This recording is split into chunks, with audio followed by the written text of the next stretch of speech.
కదా, నేను దాంతో మాట్లాడలేదు, గొడవ పడలేదు. నిజం చెప్పు, నన్ను ఏడిపించడానికి నువ్వు ఇలా చెప్తున్నావు కదా? నిన్నేడిపిస్తే నాకే వస్తుంది? అసలే నీ దగ్గర డబ్బులు తీసుకున్నోడిని, నీ భర్తగా నటిస్తున్నాడిని. మరి అన్ని విషయాలు గుర్తున్నప్పుడు నన్ను ముట్టుకోకూడదు అన్న మాట కూడా మన అగ్రిమెంట్ లో రాసే ఉంది కదా, అది గుర్తులేదా? నీ శీలాన్ని శంకిస్తే నీకెలా కోపం వస్తుందో, నా మగతనం గురించి మాట్లాడితే నాకు కూడా అలాగే కోపం వస్తుంది. నా ఈగో హర్ట్ అయింది, నీ పొగరు కట్ అయింది, అందుకే ఇలా జరిగింది. చెయ్యాల్సిందంతా చేసి ఇప్పుడు సింపుల్ గా అలా జరిగింది అంటావా? చూడు అస్మిత, నువ్వేం తక్కువ తినలేదు. రాత్రి నా ప్రయత్నానికి నువ్వస్సలు అడ్డు చెప్పలేదు. It happen, you know. నాకు మత్తెక్కడ వెంటి? రాత్రి అసలు నేను ఏం తిన్నాను?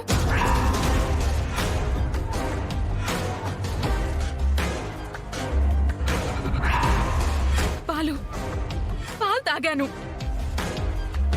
నాకిప్పుడు అర్థమైంది, మీ తల్లి కొడుకులు కలిసి నా ఆస్తి కాజేయాలని ఇంత కుట్ర చేస్తారా?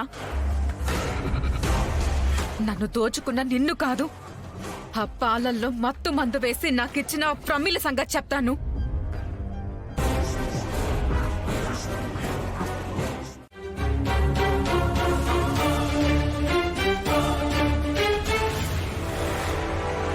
బావగారు, బావగారు,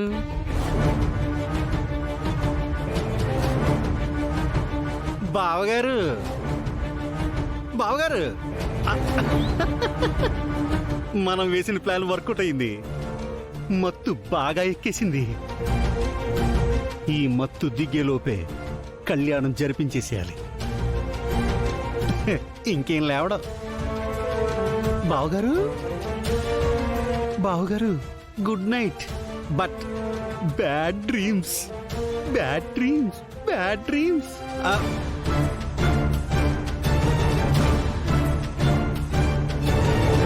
అబ్బబ్బబ్బా, పెళ్ళంటేనే హడావిడి.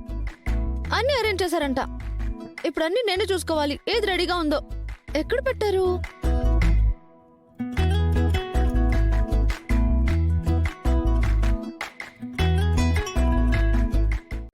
ఏంటిది? చిన్న పిల్లల్ని కిడ్నాప్ చేసేలా? అందుకే వచ్చాను.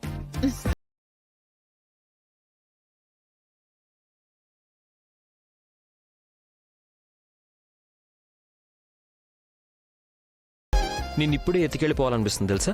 అబ్బో, ఎక్కడికో? నిన్ను నా భుజాల మీద వేసుకుని రెక్కల గుర్రం ఎక్కి ఆకాశంలో విహరించాలనిపిస్తుంది.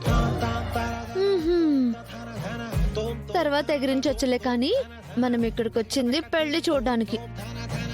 మీరు ఇంకొక పెళ్లి చేసుకోవడానికి కాదు. మీరు ముందు అడ్డు తప్పుకుంటే నేను అవసరమైనవి పంతులు గారికి ఇవ్వాలి. ఇంట్లో పెళ్లి గోల మోగుతుంటే ఇక్కడ మీ గోలేంటి సార్? ఆ ఇంట్లో హడావిడిగా రెడీ అయిపోయి ఇక్కడికి వచ్చేసాం. కానీ ఈ చీరలో నువ్వెంత అందంగా ఉన్నావో తెలుసా? ఈ రూమ్లో ఉన్న పూలన్నీ నీ అందాన్ని చూసి కుళ్ళుకుంటాయి. ఆహా, ఇప్పుడు మీకేం కావాలంట? ఇది ఉత్తమ భార్య లక్షణం. నాకు ముద్దు కావాలి. ముద్ద బంతి పువ్వు కాదా? నాకు నీ ముద్దే అక్క. మీరు అడిగినా అడగకపోయినా ఇక్కడ అలాంటివి కుదరవు. ఇది నా పుట్టిల్లు.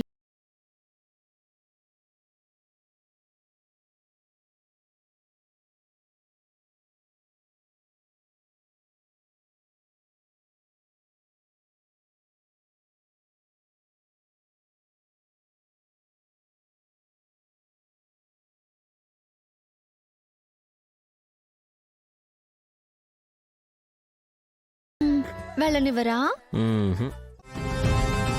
రా అస్మిత, నీకోసమే చూస్తున్నాను. ఏమ్మా, ఇంకా ఆయాసం తగ్గలేదా? నేను ఆవేశంగా ఉంటే మీరు ఆయాసం అంటారేంటి? ఏమ్మా, మీ ఆయన వదిలిపెట్టట్లేదా? వాడు చిన్నప్పటి నుండి అంతే, పట్టుకున్నాడంటే ఓ పట్టాన వదలడు. మీ కొడుకు ఏం చేశాడో తెలుసా? భార్యాభర్తలు అన్నాక అంతేనమ్మా. మా పెళ్ళైన కొత్తలో నేను కూడా నీలాగే ఆవేశపడేదాన్ని తెలుసా? కానీ కాపురం కదమ్మా, కాదనలేము. కనీసం ఇప్పుడు ఇంత పెద్ద ఇల్లుంది, అప్పుడు చిన్న ఇల్లు. మీ మావయ్య గారి అమ్మ నాన్న, వాళ్ళమ్మ నాన్న, అబ్బో ముసలి బ్యాచ్ అంతా ఉండేది. మేము కలవడమే కష్టమయ్యేది. మా కష్టాలు నీకేం చెప్పమంటావులే. అసలు ఆ రోజుల్లో ఆపుతారా మీరు మీ చింతకాయ సరసాలు?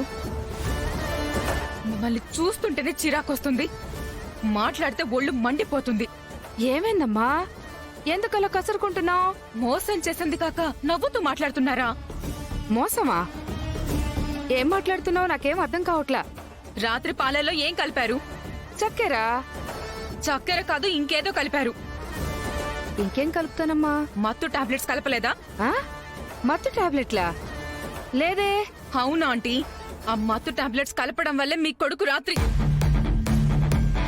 మత్తు టాబ్లెట్లు కలపడం ఏంటమ్మా? నాకేం అర్థం కావడం లేదు. భార్యాభర్తలు అన్నాక సరసాల్లో విరసాలు ఎన్నో ఉంటాయి. వాడు నీ మీద ఉన్న ప్రేమతో కాస్త మొరటుగా ప్రవర్తించుంటాడు. ఆ మాత్రం దానికే నువ్వు స్కూల్ పిల్లల ఫిర్యాదు చేస్తే ఎలా? కంగారు పడకు, మెల్లగా అలవాటైపోద్ది. నేను గోరువెచ్చని నిమ్మకాయ రసంలో తేనె వేసుకుని తీసుకొస్తాను. నేను ఎంత గొంతు చించుకున్నా ఆంటీ సిగ్గుపడుతూ మాట్లాడుతుందంటే అది ఆంటీ కలపలేదు.